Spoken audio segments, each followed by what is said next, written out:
მოგესალმებით, ტრადიციულად 4 შაბათს 5 საათიან საინფორმაციო გამოშვების შემდგომ ბიზნეს ინსაიდერია რადიო სივრცის ეთერში საუბრობთ მნიშვნელოვან აქტუალურ საკითხებზე. მიმდინარეობს ევროპის რეკონსტრუქცია და განვითარების ბანკის EBRD-ის ყოველწლიური შეხვედრა ლონდონში, გუშინწინ ასევე გავრცელდა ამ დღეების განმავლობაში 2 შაბათთან მოყოლებული EBRD-ის არაერთი საინტერესო რელიზი გავრცელდა. მედიისათვის მათ შორის კიდევ ერთხელ დადასტურდა ეკონომიკური ზრდის მაჩვენებლები, დადასტურდა საქართველოს ეკონომიკური ზრდის მაჩვენებლებიც, როგორც ვუყურებთ, ასე ვთქვათ, მიმდინარე და აქტუალური ეკონომიკური ზრდის მაჩვენებელი, ეს არის რელიზი, რომელიც გავრცელდა სულ რამოდენიმე საათის წინ, სადაც ასევე აღნიშნულია, რომ საქართველოს ეკონომიკური ზრდა 2025 წელს იქნება 6%-ზე, ეს არის EBRD-ის პროგნოზი. ამავდროულად შეგახსენებთ, რომ EBRD-ის პროგნოზის თანახმად საქართველოს ეკონომიკური ზრდის მაჩვენებლები პოზიტიური მიმართულებით გადაიხედა, ანუ გასული შეფასების შემდგომ EBRD-მ გაზარდა საქართველოს ეკონომიკური ზრდის პროგნოზი 6%-მდე, ვიდრე ამას უყურებდა და თვლიდა, ეს არის 1.4%-იანი ზრდა.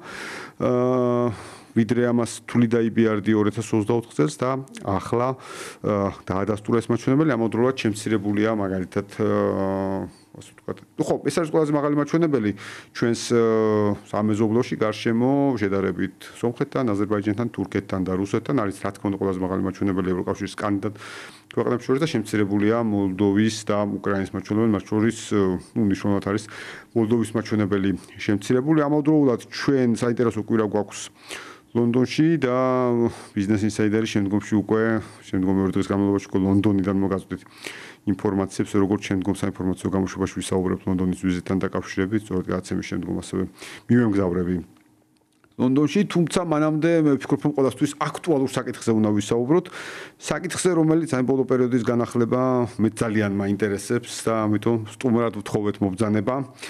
ანა ნაჭყებია საქართველოს საპენსიო ფონდის მთავარ საინვესტიციო ოფიცერის მოვალეობის შემსრულებელს. ანა, მოგესალმებით.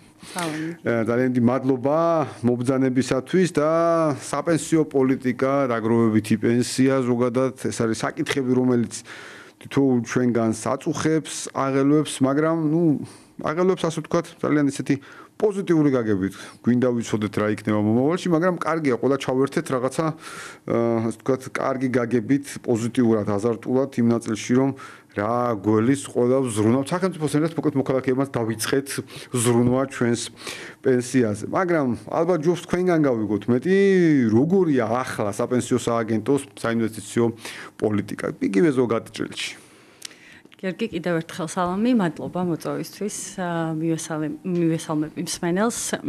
ჩვენ საპენსიო ფონდში აწ უკვე 2025 წლის მაისიდან ჩვენი სახელი შეიცვალა და ვართ საპენსიო ფონდი.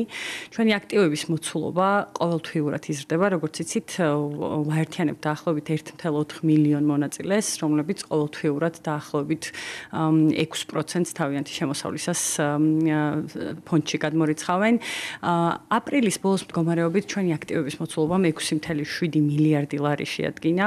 აქედან ამ 6.7 მილიარდიდან კი 1.6 მილიარდი ლარი არის ჩვენს მიერ დაგენერებული ამონაგები, ხოლო დანარჩენი არის ეს შენატანები, რომელსაც ვიღებთ კომპანიამ. 1.6 მილიარდი უკვე დააგენერირა როგორც მოგება საპენსიო ფონდმა. საპენსიო ფონდმა ამ 6 წლის განმავლობაში, რომელიც 2019 წლის იანვრიდან დავიწყეთ აქტივების შეგროვება. როგორც იცით, კანონის შესაბამისად ჩვენ მართავთ 3 განსხვავებული რისკისა და შემოსავლების მქონე პორტფელს. ეს არის კონსერვატიული პორტფელი, დაბალანსებული პორტფელი და დინამიკური პორტფელი. ეხლა მთავარი სხვაობა ამ პორტფელებს შორის ამას განსაზღვრავს კანონი და მთავარი სხვაობა არის აქტივების განაწილება. კონსერვატიული პორტფელის ძირითადი ნაწილი, ანუ 80% დაახლოებით არის ინვესტირებული საქართველოში ადგილობრივ ფასიან ქაღალდებში. აქ არის ძირითადად დეპოზიტები ქართულ ბანკებში და ასევე გვაქვს სახელმწიფო ფასიანი ქაღალდები. ხოლო 20% არის განთავსებული საერთაშორისო აქციებში. დინამიკური პორტფელი, რომელიც ანუ ამ კონსერვატიულიდან ყველაზე განსხვავებული პორტფელი არის სხვანაირად მოწყობილი. აქ აქტივების ძირითადი ნაწილი 55% არის ინვესტირებული საზღვარგარეთ აქციებში, ხოლო 45% კი ადგილობრივ ობლიგაციებში. შესაბამისად, ეს დაბალანსებული პორტფელი არის ამ ორს შორის პორტფელი და ეს საშუალებას აძლევს ყველა მონაწილეს თავად გადაწყვიტოს, როგორ დააინვესტიროს თავისი აქტივები, ყველას უჩანს საპენსიო გვერდზე თავისი აქტივების მოცულობა და თვითონ შეუძლია, რომ მოვიდეს მაგალითად საპენსიო ფონდში ან იუსტიციის სახლში და გადაწყვიტოს, რომელი არის მისთვის შესაფერისი საინვესტიციო პორტფელი. კი ბატონო, აი აქ ეს საინტერესოა, როდესაც პორტფელებზე საუბრობთ მთლიანობაში, აი ჯამში მაინც მოქალაქეებს რო განმარტოთ, რატომ არის მნიშვნელოვანი იგივე პორტფელების დიფერენციაცია, ასე ვთქვათ, აი რატომ არა ყველა ერთ პორტფელში პირობითად ვამბობ და იგივე ამონაგებთან დაკავშირებით ალბათ განსხვავებული ვითარება ამ კუთხით და აი რატომ განსხვავებული მიდგომა განსხვავებული შემთხვევებისთვის. ზოგადად საინვესტიციო სფეროში ესეთი პროდუქტები ძალიან ბევრნაირი არის, საინვესტიციო პორტფელები კერძო საინვესტიციო ფონდებში არის განსხვავებული და ამიტომაც კანონმაც მისცა საშუალება ადამიანებს თვითონ აირჩიონ, რომელი არის შესაფერისი.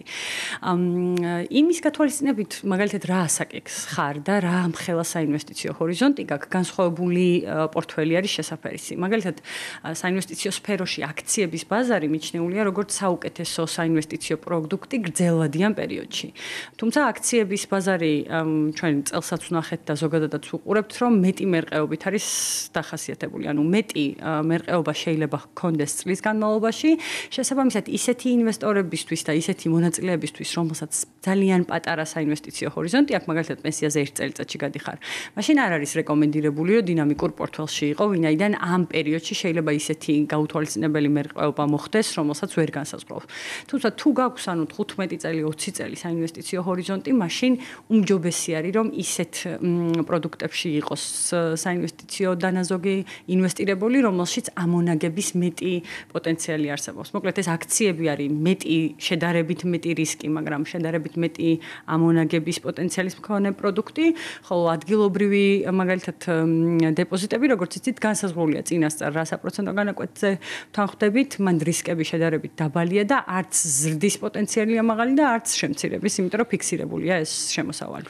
კი ბატონო, აუცილებლად მინდა გკითხოთ მომავალში შემდგომი კითხვა თვითონ კომპანიების შერჩევის კრიტერიუმებთან დაკავშირებით, თუმცა მანამდე საპენსიო ფონდი, მანამდე სააგენტო, აი ზოგადი დინამიკა რომ გვითხრათ, ასე ვთქვათ, ციფრებში დაახლოებით რა ტენდენციები არის, აი თქვენი დაკვირვებით ამ პერიოდის განმავლობაში, გარდა იმ ძირითადი ბუნებრივია პირველი მაჩვენებებისა, რომელიც თქვენ აღნიშნეთ, ასე ვთქვათ, აი როგორ შეაფასებდით ვითარებას, ვთქვათ. ჩვენ კანონი განსაზღვრავს ჩვენი მომგებიანობის, ანუ ჩვენს მთავარ საინვესტიციო მანდატს და კანონი გვეუბნება, რომ მთავარი მანდატი არის რეალური ამონაგების. რეალური ნიშნავს ინფლაციის გათვალისწინებით ამონაგების მაქსიმიზაცია. რაც ფონდი გაეშვა 2019 წელს, ამ პერიოდში ხა გაგახსენებთ, რომ ბევრი ისეთი კრიზისი გქონდა, რომელსაც არც ველოდით, მაგალითად იყო კოვიდის კრიზისი, ეს ომის ფაქტორი, რომელმაც მნიშვნელოვანი გავლენა იქონია მაგალითად გლობალური აქციების ფასებზე. რამდენჯერმე იყო ისეთი ეპიზოდი, როცა ფასები შემცირდა. მიუხედავად ამ ყველაფრისა და ამ პერიოდში ასევე იყო საკმაოდ მაღალი ინფლაციური წნეხიც ისტორიულად. მაგრამ მიუხედავად ამისა, ჩვენი ინფლაციის გათვალისწინებით წლიური საშუალო ამონაგები რეალური არის 4%, რაც საკმაოდ კარგი მაჩვენებელი არის ინფლაციის გათვალისწინებით. ჩვენ ამ მაჩვენებელს ასევე უყურებთ მაგალითად OECD-ის საპენსიო ფონდების მონაცემების ქვეყნდება და მანდაც ერთ-ერთი ყველაზე ლიდერული პოზიცია გვიჭირავს. ანუ OECD-ის ქვეყნებს და არა ქვეყნებს შორის ჩვენ ვლიდორობთ ტოპ 5-ში შევდივართ რეალური ამონაგებით, ეს კუმულატიური რეალური ამონაგებით. თუმცა მიუხედავად ამისა, ანუ ჩვენი აქტივების ძირითადი ნაწილი არის კონსერვატიულ პორტფელში ინვესტირებული, სადაც ეს მერყეობა, როგორც აღნიშნე, დაბალია. მაგალითად, ახლა 2024 წელს აქციების ბაზარს ძალიან კარგი შედეგები ჰქონდა და იმის გამო, რომ ჩვენი აქტივების შედარებით ნაკლები პროცენტია ინვესტირებული, მაგალითად OECD-ის ქვეყნებთან შედარებითაც შეიძლება მხოლოდ 2024 წელს შედარებით დაბალი ამონაგები გქონდეს, მაგრამ კუმულატიურად იმის გათვალისწინებით რა რისკებსაც ვიღებთ, ერთ-ერთი ლიდერი პოზიცია გვიჭირავს. კი ბატონო, კიდევ ერთი კითხვა მაინტერესებს ამასთან დაკავშირებით, არა მხოლოდ ჯამში. აი ვახსენეთ 2019 წელს გაიშვა ფონდი, ასე ვთქვათ, ამ პერიოდის განმავლობაში. აი რაოდენობრივად რამდენი მოქალაქეა, ასე ვთქვათ, დღეს ჩართულ და 2019 წელს საწყის პერიოდში ქონათ არჩევანი კიდეც, ხომ, მოქალაქეებს და აი როგორი იყო პროპორცია თქვენი დაკვირვებით. თავიდანვე რამდენად მიიღეთ მოქალაქეების დობის მანდატი, კანონის მანდატთან ერთად ბუნებრივია. ზოგადად ეს რეფორმა ერთ-ერთი საუკეთესო რეფორმა არის, რა თქმა უნდა, თუმცა არის სავალდებულო ყველა ადამიანისთვის თავიდან კანონი განსაზღვრავდა, რომ 40 ამ პროექტის გაშვების დროს 40 წელს და მეტი მქონე ადამიანებს ჰქონდათ საშუალება რომ გასულიყვნენ. მე მახსოვს საკმაოდ ისეთი აქტიური შრომა იყო, მათ შორის მაშინ ერთ-ერთ სახელმწიფო სტრუქტურას ხელმძღვანელი და ჩემთან თანამშრომლებს შორის იყო ესეთი აქტიური დისკუსია რა უნდა ექნათ. ვიყავი შემსწრა. მე ვერ მოვყევი მაგ არჩევანის შესაძლებლობაში. თუმცა საპენსიო ფონდის სასარგებლოდ გავაკეთებდი არჩევანს მაინც და მომად. კი, ზოგადად თავიდან ჩემი აზრით, ჩემი დაკვირვებითაც ესეთი ნდობა განსაკუთრებული არ იყო, ვინაიდან ეს არის ახალი ორგანიზაცია და ამას ეხაც ვცდილობთ, რომ ყოველწლიურად გავზარდოთ ჩვენი ფონდის მიმართ ადამიანების ნდობა. თუმცა, აი მაგალითად უყურებთ, ანუ ამაში გვეხმარება მაგალითად ის ფაქტი, რომ დღეისათვის დაახლოებით 20,000 ადამიანს აქვს უკვე საპენსიო დანაზოგი გატანილი. თავიდან ეს ნდობა, რომ ადამიანებს მართლა თავიანთი იყო ეს ფული და შეეძლოთ, რომ გაეტანათ ფონდიდან, ეს არ არსებობდა და უფრო თეორიული რაღაც ციფრები იყო. ეხლა რაც უფრო გაიზრდება, აი ესეთი ადამიანების რაოდენობა, ვინც გაიტანენ ისარგებლებენ და ნახავენ რომ ნამდვილად ეს აქტივები და რომელიც ინახებოდა ნამდვილად ისარგებლებს ჩვენი აზრით ეს ჩვენი ბრენდინგიც გაუმჯობესდება და ჩვენ მიმართ ნდობაც გაუმჯობესდება. სხვათა შორის ხა თქვენ რომ აღნიშნეთ თავიდან რომ სადლოა ესეთი ნდობა არის, მათ შორის უნდა ვაღიაროთ და არც არის დიდი საღიარებელი რომ ისტორიული მახსოვრობა არ გვაქვს საუკეთესო ასე ვთქვათ ანაზოგებთან დაკავშირებით, იმიტომ რომ მაგალითად ეგრეთ წოდებული ანაბრების თემა ყველას კარგად გვახსოვს და აქ არის ის თაობა ჩვენს გარშემო, რომელსაც გარკვეული დანაკარგი ქონდა. ნუ ფრთხილი ოპტიმიზმი იყო ამაზე, არ გვიკვირს, მაგრამ ნამდვილად უნდა ითქვას რეფორმის ასე ვთქვათ სასახელოდ და ეს გუნდის სიძლიერეზე მეტყოლებს, რომ ჩემი პირადი შეხედულება აი გარედან დაკვირვების, რომ შეიძლება ითქვას, რომ გადაილახა ეს პირველი ეს უნდობლობის მომენტი, იმიტომ რომ ვიცი ადამიანები რომლებიც ფიქრობენ, რომ არც თუ სწორი არჩევანი იყო გაკეთებული, როდესაც არ ასე ვთქვათ, არ გაყვნენ ამ რეფორმის ნაწილს ასე ვთქვათ და არ არ გააგრძელეს ფონდთან მაშინ სააგენტოსთან პარტნიორობა. კარგით, ახლა გადავიდეთ აქციებთან დაკავშირებულ საკითხზე. სხვა შორის დღეს საინტერესოა და მათ შორის კერძო კომერციული ბანკები, მსხვილი ბანკები, მათ შორის მოქალაქეებს თავაზობენ საკუთარი პლატფორმების საშუალებით აქციების შეძენას და რატომ მინდა ამას ხაზი გაუსვა, რომ ძალიან ბევრი მოქალაქე ნელ-ნელა ერკვევა, ასე ვთქვათ, საერთაშორისო კომპანიების აქციებს, სამწუხაროდ საქართველოში ისე არ გვაქვს საფონდო ირჟა განვითარებული, რომ აქ ვიყოთ აქტიური, მაგრამ საერთაშორისო დონეზე ძალიან ბევრი მოქალაქე საკუთარი ტელეფონით მართავს აქციებს. და ბუნებრივია ჩდება კითხვა, აი როგორ მართავთ თქვენ საპენსიო ფონდი აქციებს, აი როგორ არჩევთ კომპანიებს, მათ შორის თქვენ გაქვთ ქართულ კომპანიებში ასე ინვესტირებული. თან ხაი როგორ ხდება ეს, აი რა კრიტერიუმებით ხდება, რომ ეს გარკვეულად მოქალაქეებსაც გამოადგება თუ თვითონაც კერძო გადაწყვეტილებებს ასე მიიღონ. კი, ერთი მთავარი სხვაობა ჩვენს და ინდივიდუალურ ინვესტორებს შორის არის ის, რომ ჩვენ ვართ ინსტიტუციური ინვესტორი. ინსტიტუციური ინვესტორი ნიშნავს, რომ ჩვენ ბევრად უფრო გრძელი საინვესტიციო ჰორიზონტი გვაქვს და გადაწყვეტილებებს ესე ინდივიდუალურად არ ვიღებთ. ჩვენ ყოველწლიურად ვაკეთებთ საინვესტიციო საბჭოსთან და მმართველობით საბჭოსთან ერთად სტრატეგიული განთავსების ანალიზს, რაც გულისხმობს, რომ განსაზღვრავთ იმ სტრატეგიას, როგორ ვაკეთებთ ინვესტირებას ამა თუ იმ პორტფელის შიგნით. რაც შეეხება აქციებს, კონკრეტული კომპანიების აქციების ანალიზს ჩვენ არ ვაკეთებთ. ჩვენ ვაკეთებთ ინვესტირებას ETF-ების, ანუ ფონდების საშუალებით, რაც ნიშნავს იმას, რომ ჩვენ განურჩევლად, ანუ როდესაც ვირჩევთ მაგალითად ამერიკის საფონდო ბირჟას, ჩვენ ვდებთ ინვესტირებას მთლიანად ამ ბირჟაზე და ყველა მაგალითად S&P ჩვენს პორტფელში შედის S&P 500-ის ინდექსი, რაც ნიშნავს, რომ 500-ვე კომპანიაში, ამერიკის წამყვანი 500 კომპანიის აქციების მფლობელი ვართ აი ამ ETF-ის საშუალებით.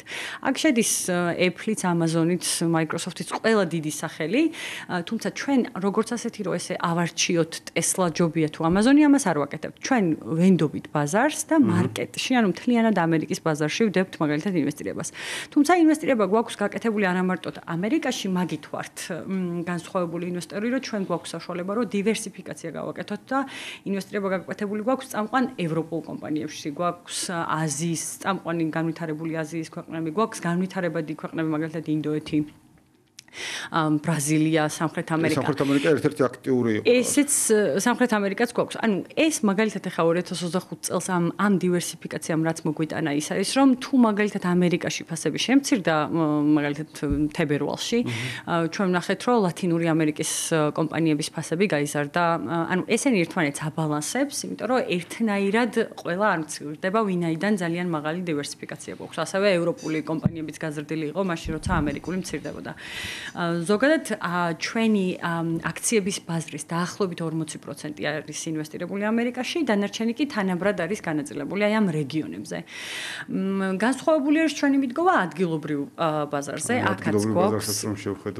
კი, ადგილობრივ ბაზარზე, როგორც გითხარით, ყველაზე მნიშვნელოვანი აქტივის კლასი არის ეს არის დეპოზიტები, ანუ ქართულ კომერციულ ბანკებში ვაკეთებთ ინვესტირებას. აქაც რა თქმა უნდა ანალიზის საფუძველზე ყველა ბანკში არა გვაქვს ფული განთავსებული. ვაკეთებთ ამ ბანკების ანალიზს, მათ ფინანსური მდგომარეობის შეფასებას ყოველ კვარტალურად, ისედაც გვაქვს ურთიერთობა და ამის მიხედვით ვაკეთებთ ინვესტირებას.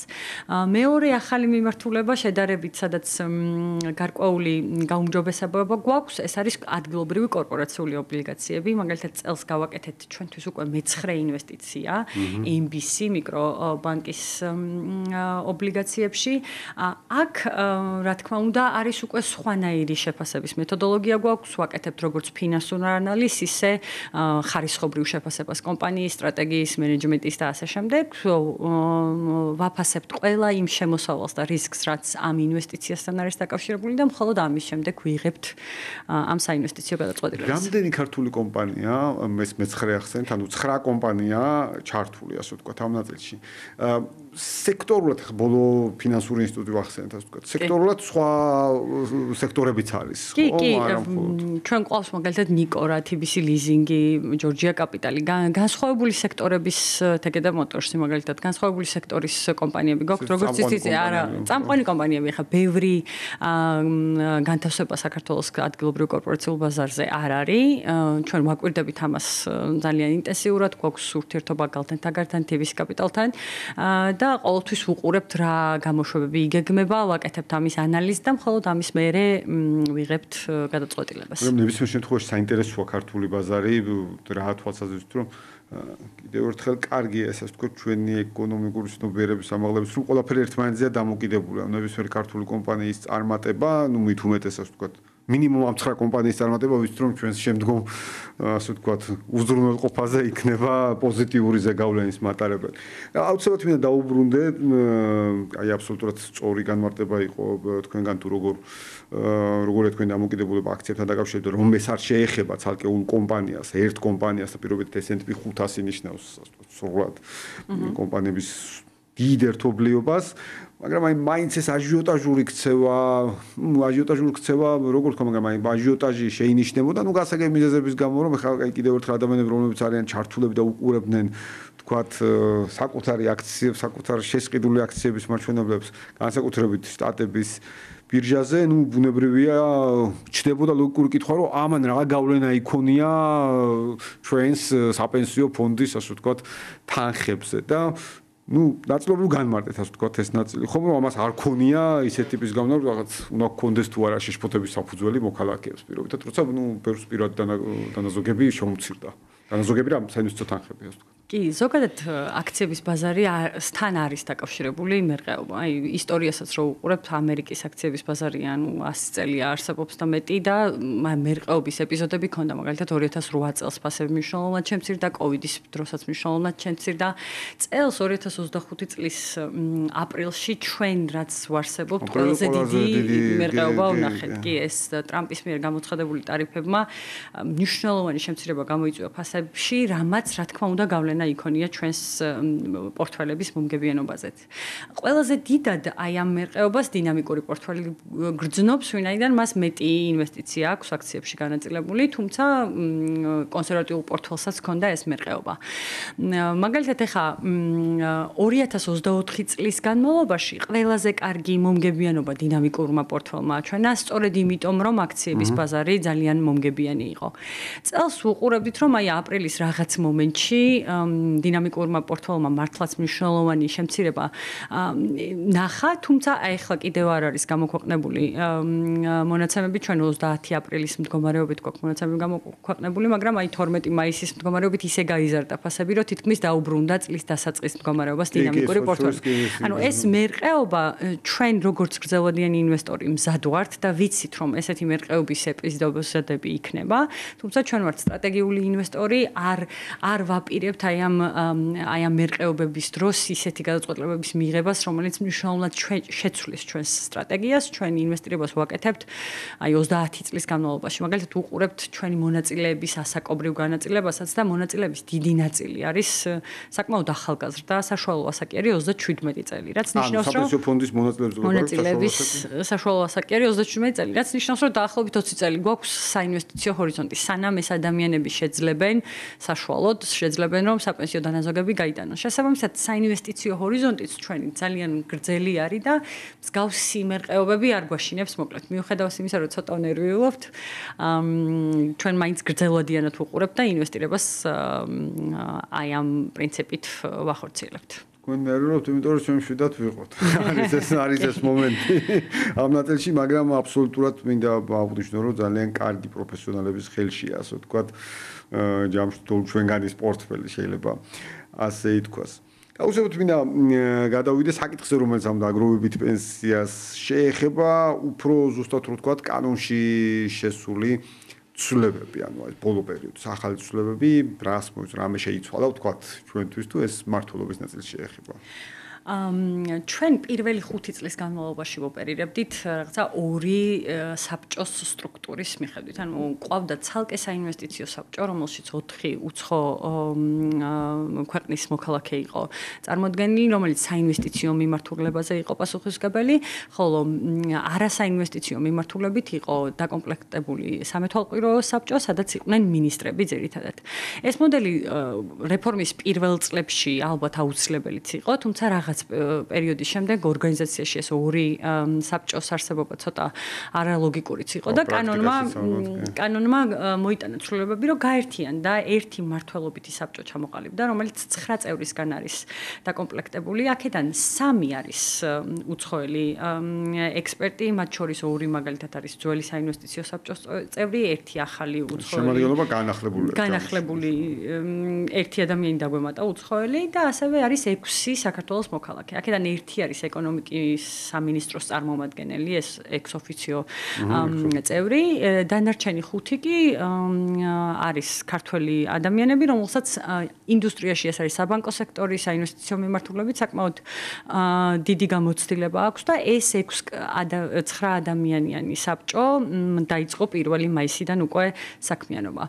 კანონმა ასევე განსაზღვრა სხვადასხვა სადასხვა კომიტეტები, მაგალითად გვაქვს საინვესტიციო კომიტეტი, ცალკე რისკის კომიტეტი, აუდიტის კომიტეტი, რომელშიც ეს ამ წევრებით არის დაკომპლექტებული და რომლებიც აი ამ საინვესტიციო მიმართულებას, რისკების მიმართულებას ცალ-ცალკე უმეთვალყურეობენ. ასევე მნიშვნელოვანი ცვლილებები იყო კანონში საინვესტიციო მანდატთან მიმართებაში, საკმაოდ შეგვიმსუბუქდა ერთის მხრივ, მაგალითად MBC-ში ინვესტირება შევძელით, ვინაიდან აქამდე გქონდა საკრედიტო რეიტინგის მოთხოვნები, რომელსაც ვერ აკმაყოფილებდა გარკვეული კომპანიები და ამ მიმართულებით შემსუბუქება იყო კანონმდებლობაში, რამაც უფრო გაგვიხსნა. თუ არ იქნებოდა გარკვეული ტიპის რეიტინგი, ამ შემთხვევაში ვერ ვდებდით ინვესტირებას. კი, თუ ქვეყნის რეიტინგზე ერთ საფეხურზე მეტით ნაკლები რეიტინგი ქონდა, ჩვენ ინვესტირებას ვერ გავაკეთებდით. ეხლა უკვე 2 საფეხურით ქვემოთ შეგვიძლია, რაც ბევრად მეტ კომპანიას თან ინვესტირების საშუალებას გვაძლევს და ძალიან გვიხარია. გარდა ამისა, ასევე საშუალება გაჩნდა, რომ წამყვან საფინანსო ინსტიტუტებთან, AFI-ებთან, მაგალითად EBRD, ADB და ასე შემდეგ, მათთან ერთად თანაინვესტირება განვახორციელებდით ადგილობრივ ეკონომიკაში. ამ მიმართულებითაც უკვე კი, დავიწყეთ უკვე მუშაობა, გარკვეული პროცესები და პროცედურები უნდა დავალაგოთ ჩვენ მიმართულებით, როგორ მივიღებთ მსგავს ტრანზაქციებში მონაწილეობას და ეს საშუალებას გვაძლევს, რომ აი ამ წამყვან ინსტიტუტებთან ერთად პირდაპირ დავაფინანსოთ საქართველოს ეკონომიკის ზრდა. კი, რაღაცნაირად აი სანდოობის მაჩვენებელსაც კიდევ უფრო გაზრდის ახლა EBRD-სთან ერთად, ან ADB-სთან ერთად ინვესტირება საინტერესოა ამ კუთხით. საერთაშორისო საფინანსო ინსტიტუტები ვახსენეთ და უცებად მინდა გკითხოთ თქვენი ვიზიტი მსოფლიო ბანკის მიერ ორგანიზებულ აღმასრულებელ ფორუმზე, რა ძირითადი საკითხები გვაქვს, ასე ვთქვათ, რომელიც აქ იქნა განხილული მსოფლიო ბანკის ფორუმზე, მათ შორის თქვენი მონაწილეობით. კი, როგორც იცით, მსოფლიო ბანკი IMF-ი გაზაფხულობით ატარებენ გაზაფხულის შეხვედრებს, ეს არის ვაშინგტონში.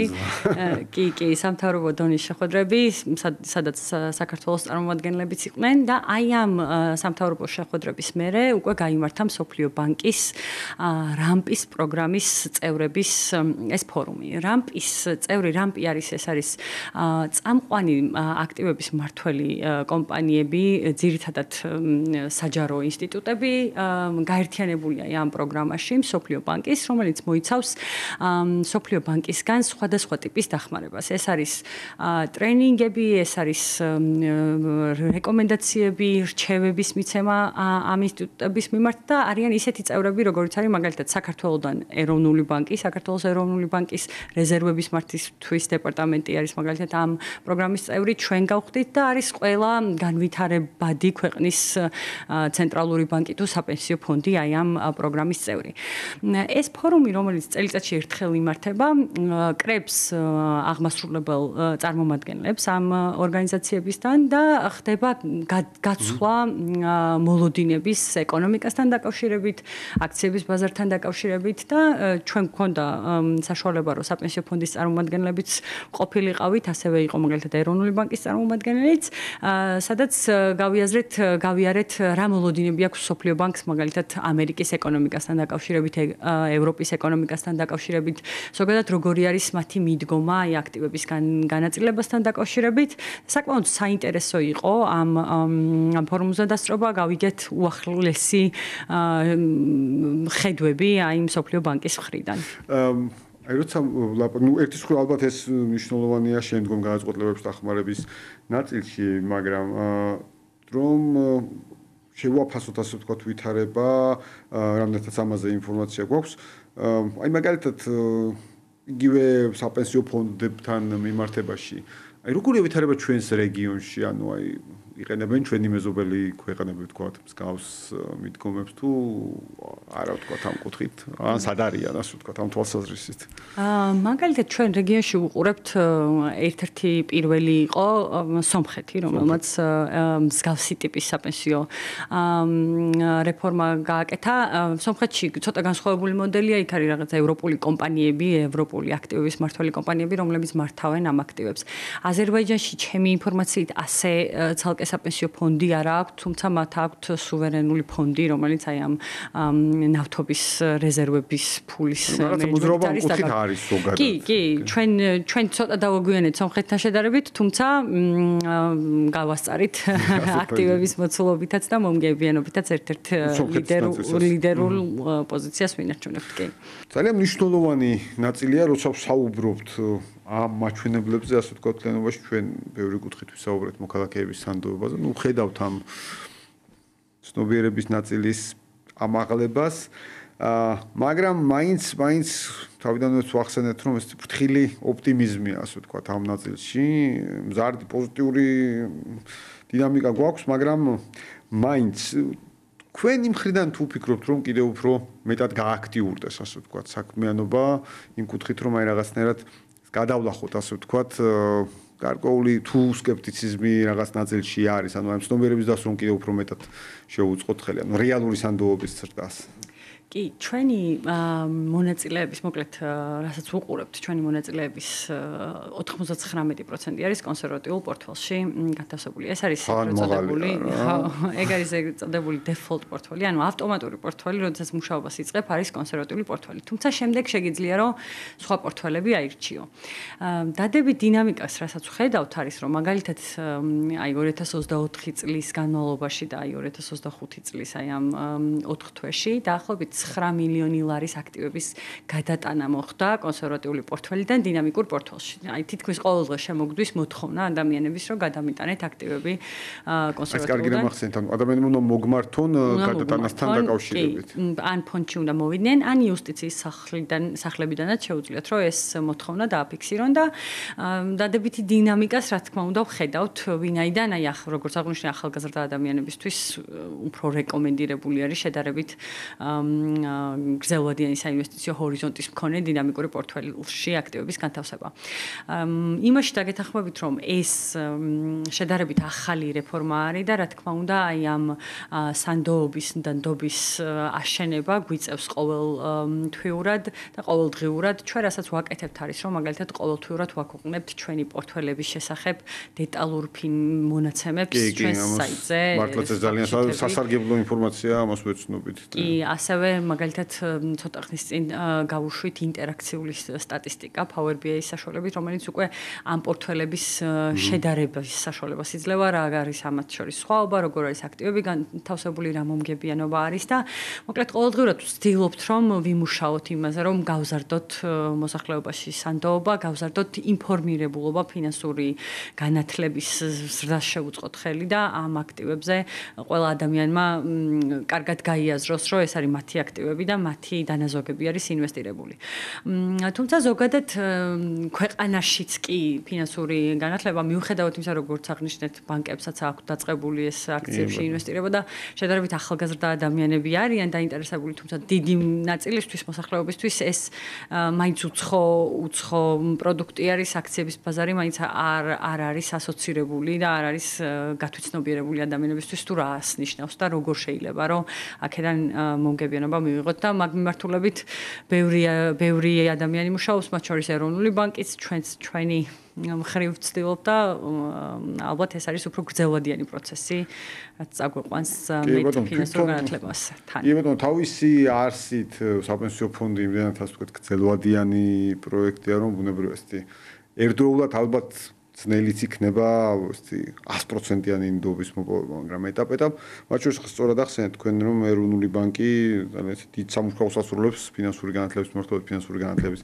ეროვნული სტრატეგიის ფარგლებში და არის მთელი რიგი საკითხები, სადაც მეტი გვჭირდება. სულ ცოტა ხნის წინ მაგალითად დაზღვევის დღე აღინიშნა და დაზღვევის სექტორიც არის ის სექტორი, სადაც მეტი გაცნობიერება გვჭირდება, იმიტომ რომ დაზღვევის სექტორში კი საოცარი სტატისტიკა, ასე რომ ვთქვათ, საოცარს გულისხმობს, ვთქვათ, ოდნავ ნეგატიურ ჭრილში ვინაიდან ძალიან ცოტა მაგალითად ამ კუთხით უნდა აი ავტომობილებზე სამუბრობდით, ანუ საოცარი სტატისტიკა, რამდენია მფლობელი და რამდენი დაზღვეული.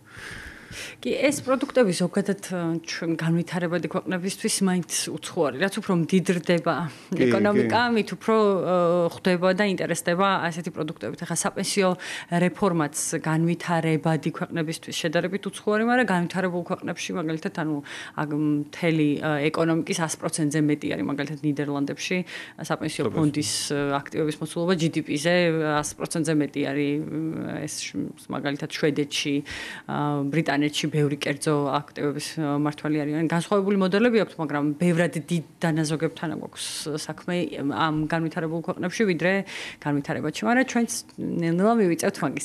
კარგია ეს GDP-სთან შეჯიბრების სურვილი. ქვეყნის GDP-სთან შეჯიბრების სურვილი მშვენიერია და ბოლოს მინდა კითხოთ 2025 წლის ძირითადი პრიორიტეტები. ჩვენ აუცილებლად მოუბრუნეთ ამ თემას ასე ერთ თვეში, მაგრამ მაინც ძირითადი პრიორიტეტები რომ გითხრათ და მე და ამ წლის განმავლობაში განმავლობაში რამდენჯერმე მოგვიწევს შეხვედრა ამ პრიორიტეტების და მიხედვით ვიზაუბრებთ ხოლმე. კი, ჩვენი მთავარი მიზანი ალბათ 2025 წლის არის აქტივების კიდევ უფრო დივერსიფიკაცია, რაც შეიძლება მეტი განსხვავებულ აქტივებში ინვესტირება. როგორც აღნიშნე, ჩვენ ძალიან მაღალი ტემპით ვიზრდებით. ყავს ახალგაზრდა მონაწილეები და პენსიის გაცემები შედარებით დაბალი მოცულობაა, ხოლო შენატანები ძალიან დიდია. დაახლოებით 1.2 მილიარდი მივიღეთ შარშან და ეს რიცხვი ეკონომიკის ზრდასთან ერთად კიდევ უფრო იზრდება. ანუ ყოველთვიურად დაახლოებით 100 მილიონი ლარი გვაქვს საინვესტიციო, ეს იქნება საქართველოს ეკონომიკაში თუ საზღვრებს გარეთ. მუშაობთ დივერსიფიკაციაზე, როგორც აღნიშნე, აი მაგალითად ადგილობრივ კორპორაციულ ობლიგაციების და კაპიტალის ბაზრის წახალისება ერთ-ერთი მნიშვნელოვანი პრიორიტეტი იქნება. თანადაფინანსება AFIF-თან ერთად ეს არის ახალი საინვესტიციო მიმართულება, რომელშიც ჯერ არ გვაქვს ინვესტიცია გაკეთებული და აქაც მოლოდინი გვაქვს, რომ 2025 წელს აი ამ პროცესების დალაგების და ანალიზის საფუძველზე გავაკეთებთ ინვესტირებას და რა თქმა უნდა, საერთაშორისო აქციების ბაზარზე, ვინაიდან დივერსიფიკაცია მათ შორის დოლარის ინსტრუმენტებში ინვესტირება, ეს იქნება ფიქსირებული შემოსავლის თუ აქციების ბაზარში, ეს არის ჩვენი 2025 წლის პრიორიტეტი. გარდა ამისა, ორგანიზაციული ცვლილებები და აი ამ ახალ სტრუქტურაზე გადაწყობაც ალბათ მნიშვნელოვანი იქნება ამ წელს.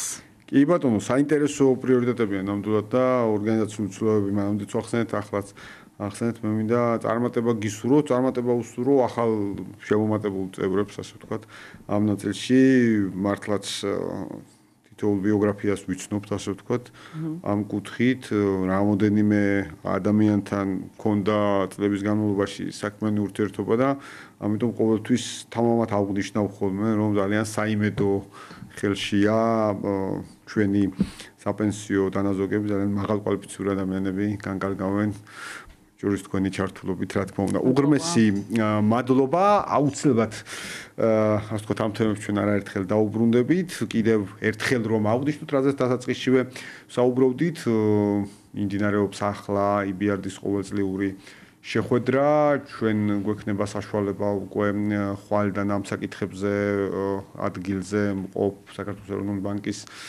პრეზიდენტს ვესაუბროთ, ისევ როგორც მონაწილეობას მივიღებთ და ვიქნებით ჩართულები საქართველოს საინვესტიციო ფორუმის ნაწილში, ეს უკვე 16 რიცხვში 16 მაისს გაიმართება და სწორედ ერთი კვირის შემდგომ, ანუ 4 შაბათს კვლავ რადიო სივრცის ეთერში, გადაცემა ბიზნეს ინსაიდერში, 5 საათიანი საინფორმაციო გამოშვების შემდგომ ჩვენ დავბრუნდებით და მათ შორის გაგაცნობთ სიახლეებს უკვე ლონდონიდან, იმიტომ რომ ეს აქტიური და აქტუალური კვირაა საქართველოს ეკონომიკისათვის ამ შემთხვევაში დიდი ბრიტანეთის ჭრილში კიდევ ერთხელ მესამედ იმართება უკვე საქართველოს საინვესტიციო ფორუმი ლონდონის საფონდო ბირჟაზე. დიდი მადლობა რომ გვიყურებდით და გვისმენდით, ჩვენ დავბრუნდებით შემდგომ 4 შაბათს.